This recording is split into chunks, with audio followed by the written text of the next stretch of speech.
Item ಯಾವುದೇ ಇರಲಿ try ಮಾಡಿ ಆಚಿ ಚಿಕನ್ ಮಸಾಲಾ. ಈ ಬಾರಿಯ ತಮಿಳುನಾಡು ಚುನಾವಣೆಯಲ್ಲಿ ಸ್ಟಾಲಿನ್ ವರ್ಸಸ್ ವಿಜಯ್ ಅನ್ನುವಂತ ಆಗ್ಬಿಟ್ಟಿದೆ. ತಮಿಳುನಾಡಿನ ರಾಜಕೀಯ ಇತಿಹಾಸದಲ್ಲೇ 2026ರ ವಿಧಾನಸಭಾ ಚುನಾವಣೆ ಅತ್ಯಂತ ಕುತೂಹಲಕಾರಿ ಘಟ್ಟಕ್ಕೆ ಬಂದು ನಿಂತಿದೆ.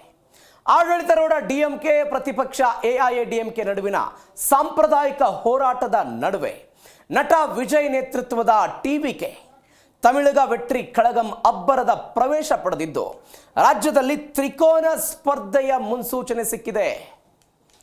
ಈ ಬಾರಿ ನಟ ವಿಜಯ್ ಚುನಾವಣಾ ರಾಜಕಾರಣಕ್ಕೆ ಬಂದಿದ್ದಾರೆ. ಅವರದ್ದೇ ಆದಂತಹ ಪಾರ್ಟಿಯನ್ನು ಕಟ್ಟಿದ್ದಾರೆ. ತಮಿಳುಗ ವೆಟ್ರಿ ಕಳಗಂ ಎನ್ನುವಂತಹ ಪಾರ್ಟಿ ತಮಿಳುನಾಡಿನ ರಾಜಕೀಯ ಇತಿಹಾಸದಲ್ಲಿ 1949ರ ನಂತರ ಡಿಎಂಕೆ ಹೋಗುಮಾಯಿತು, ಡಿಎಂಕೆಯ ಭಿನ್ನಾಭಿಪ್ರಾಯ ಆಯಿತು, ಅದರಲ್ಲಿ ಪಾರ್ಟಿಗಳಾಯಿತು. ಎಐಎಡಿಎಂಕೆ ಸ್ಥಾಪನೆ ಆಗಿದ್ದನ್ನು ನೋಡಿದ್ದೀವಿ. ಎಐಎಡಿಎಂಕೆಯಲ್ಲೂ ಕೂಡ ಬಣವಾಗಿದ್ದನ್ನು ನಾವು ಗಮನಿಸಿದ್ದೀವಿ.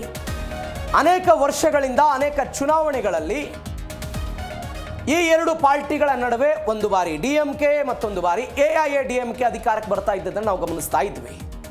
ಆದರೆ ಈ ಬಾರಿ ಡಿಎಂಕೆ ಇತಿಹಾಸದ ಪುಟಗಳಲ್ಲಿ ಒಂದು ಇತಿಹಾಸ ಬರೆಯೋದಕ್ಕೆ ಸಜ್ಜಾಗ್ತಾ ಇದೆ. ಇವೆಲ್ಲದರ ನಡುವೆ ವಿಜಯ್ ಅವರ ಎಂಟ್ರಿ ಆಗಿದೆ. ವಿಜಯ್ ಅವರ ಎಂಟ್ರಿ ತಮಿಳುನಾಡಿನ 234 ವಿಧಾನಸಭಾ ಕ್ಷೇತ್ರಗಳಲ್ಲಿ ಹೇಗೆ ಕೆಲಸ ಮಾಡುತ್ತೆ ಎನ್ನುವಂತಹ ಪ್ರಶ್ನೆ ಇದೆ.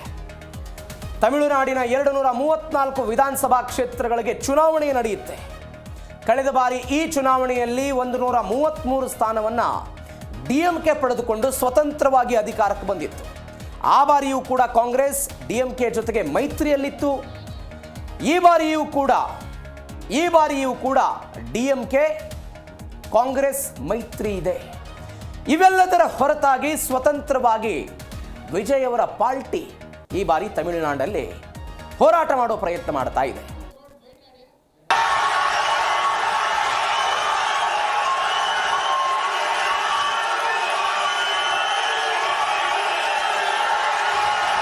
C Joseph Vijay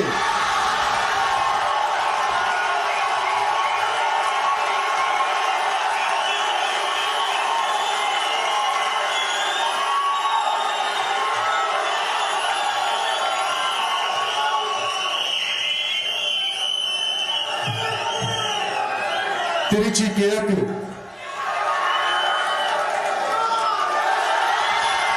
C Joseph Vijay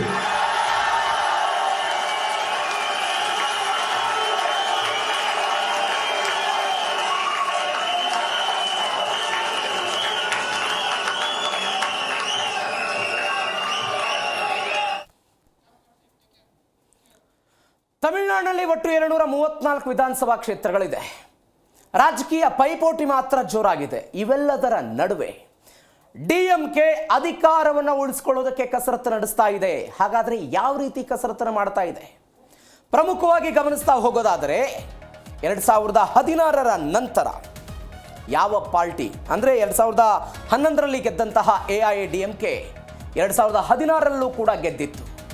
ಆದರೆ ಅಲ್ಲಿಂದ ಇಲ್ಲಿಯ ತನಕ ಪುನರಪಿ 2 ಅವಧಿಗೆ ಒಂದು ಪಾರ್ಟಿ ಅಧಿಕಾರಕ್ಕೆ ಬಂದಿಲ್ಲ. ಹೀಗಾಗಿ ಇತಿಹಾಸ ನಿರ್ಮಿಸುವಲ್ಲಿ ಡಿಎಂಕೆ ಪ್ರಯತ್ನವನ್ನು ಮಾಡ್ತಾ ಇದೆ. 2021ರ ವಿಧಾನಸಭಾ ಚುನಾವಣೆಯಲ್ಲಿ ಎಂಕೆ ಸ್ಟಾಲಿನ್ ನೇತೃತ್ವದ ಡಿಎಂಕೆ ಅಧಿಕಾರವನ್ನು ಹಿಡಿದಿತ್ತು ತಮಿಳುನಾಡಲ್ಲಿ. ಈಗ ಅಧಿಕಾರವನ್ನು ಉಳಿಸಿಕೊಳ್ಳೋದಕ್ಕೆ ಮಹಿಳಾ ಮತದಾರರನ್ನ ಸೆಳೆಯೋದಕ್ಕೆ ಮಾಸ್ಟರ್ ಪ್ಲಾನ್ ಮಾಡ್ತಾ ಇದ್ದಾರೆ. ಈ ಬಗ್ಗೆ ಮುಖ್ಯಮಂತ್ರಿ ಸ್ಟಾಲಿನ್ ಮಾತನಾಡಿದ್ದಾರೆ. ಏನು ಹೇಳಿದ್ರು ಒಂದ್ಸರಿ ನೋಡಿ. வளர்ச்சி பாதையில் நடைபோட வச்சு தமிழ்நாட்டை முதன்மை இடத்திற்கு நான் கொண்டு வந்திருக்கிறேன். இந்த பெருமித உணர்வோடு 2026ஆம் ஆண்டு தமிழ்நாடு சட்டமன்றத்தின் 17வது சட்டப்பேரவை தேர்தலுக்கான எங்கள் வாக்குறுதியை நான் வெளியிடுகிறேன். ஆட்சியில் அமர வச்சு திராவிட மாடல் என பெயரிட்டு தமிழ்நாட்டை வளர்ச்சி பாதையில் நடைபோட வச்சு தமிழ்நாட்டை முதன்மை இடத்திற்கு நான் கொண்டு வந்திருக்கிறேன். இந்த பெருமித உணர்வோடு 2026ஆம் ஆண்டு தமிழ்நாடு சட்டமன்றத்தின் 17வது சட்டப்பேரவை தேர்தலுக்கான எங்கள் வாக்குறுதியை நான் வெளியிடுகிறேன். அடுத்த ஆட்சியில் அமர வச்சு ಎಐಎಡಿಎಂಕೆ ಮೈತ್ರಿ ಮತ್ತು ನೇರ ಹಣಾಹಣಿ ತಮಿಳುನಾಡು ಚುನಾವಣಾ ಕಣದಲ್ಲಿ ಈ ಬಾರಿ ಪ್ರತಿಪಕ್ಷ ಎಐಡಿಎಂಕೆ ಡಿಎಂಕೆ ಭದ್ರಕೋಟೆ ಅನಿಸಿಕೊಂಡಿರುವ ಚೆನ್ನೈ ಮೇಲೆ ತನ್ನ ಸಂಪೂರ್ಣ ಶಕ್ತಿಯನ್ನು ಕೇಂದ್ರೀಕರಿಸಿದೆ.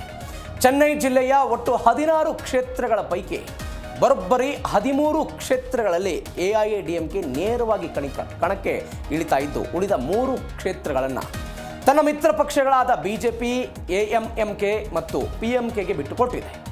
ಈ ಬಾರಿಯ ಚುನಾವಣೆಯ ಹೈ ವೋಲ್ಟೇಜ್ ಕದನಕ್ಕೆ ಇದೀಗ ವೇದಿಕೆ ಸಿದ್ಧ ಆಗಿದೆ. ಕಳತ್ತೂರು ಕ್ಷೇತ್ರದಲ್ಲಿ ಮುಖ್ಯಮಂತ್ರಿ ಎಂಕೆ ಸ್ಟಾಲಿನ್ ವಿರುದ್ಧ ಎಐಎಡಿಎಂಕೆಯ ಪಿ ಸಂತಾನ್ ಕೃಷ್ಣನ್ ಅಖಾಡಕ್ಕಿಳಿದಿದ್ದಾರೆ.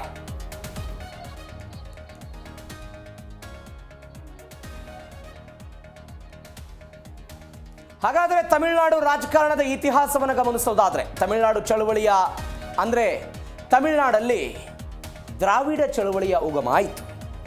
ಪೆರಿಯಾರ್ ಅಲ್ಪ ಗೌರವ ಚಳವಳಿ ಅಂತ 1949ರಲ್ಲಿ ಶುರು ಮಾಡಿದ್ರು. ಪೆರಿಯಾರ್ ಜೊತೆಗೆ ಅಣ್ಣಾದೊರೈ ಇರ್ತಾರೆ. ಅಣ್ಣಾದೊರೈ ಮತ್ತು ಪೆರಿಯಾರ್ ಇಬ್ಬರೂ ಕೂಡ ರಾಜಕೀಯ ಹೋರಾಟವನ್ನು ಮಾಡ್ತಾ ಇದ್ರು. ಆದರೆ ಇಬ್ಬರ ನಡುವೆ ಗೊಂದಲ ಬರುತ್ತೆ 2 ಕಾರಣಕ್ಕೆ. ಒಂದು, ಡಿಎಂಕೆ ರಾಜಕೀಯವಾಗಿ ಚುನಾವಣೆಗೆ ಸ್ಪರ್ಧೆ ಮಾಡಬಾರ್ದು, ಸಾಮಾಜಿಕವಾಗಿ ಹೋರಾಟ ಮಾಡಬೇಕು ಅಂತ. ಎರಡನೆಯದ್ದು, 70 ವರ್ಷದ ಪೆರಿಯಾರ್ ತಮಗಿಂತ 40 ವರ್ಷದ ಒಬ್ಬ ಮಹಿಳೆಯನ್ನು ಮದುವೆಯಾಗಿ ಉತ್ತರಾಧಿಕಾರಿ ಮಾಡುತ್ತಿದ್ದಾರೆ ಎನ್ನುವಂಥ ಆರೋಪದಿಂದ ಅಣ್ಣಾದೊರೈ ಅಲ್ಲಿಂದ ಹೊರಗಡೆ ಬಂದು ಒಂದು ಹೊಸ ಪಾರ್ಟಿಯನ್ನು ಕಟ್ತಾರೆ. ಅದಾದ ನಂತರ 1967ರಲ್ಲಿ ಡಿಎಂಕೆ ಕಾಂಗ್ರೆಸ್ಸನ್ನು ಸೋಲಿಸುತ್ತೆ. ತಮಿಳುನಾಡಲ್ಲಿ ಹಿಂದಿ ಭಾಷೆಯನ್ನು ಹೇರಿಕೆ ಮಾಡ್ತಿದ್ದಾರೆ ಎನ್ನುವಂಥ ದೊಡ್ಡ ಮಟ್ಟದ ಪ್ರತಿಭಟನೆಗಳು ನಡೆಯುತ್ತೆ.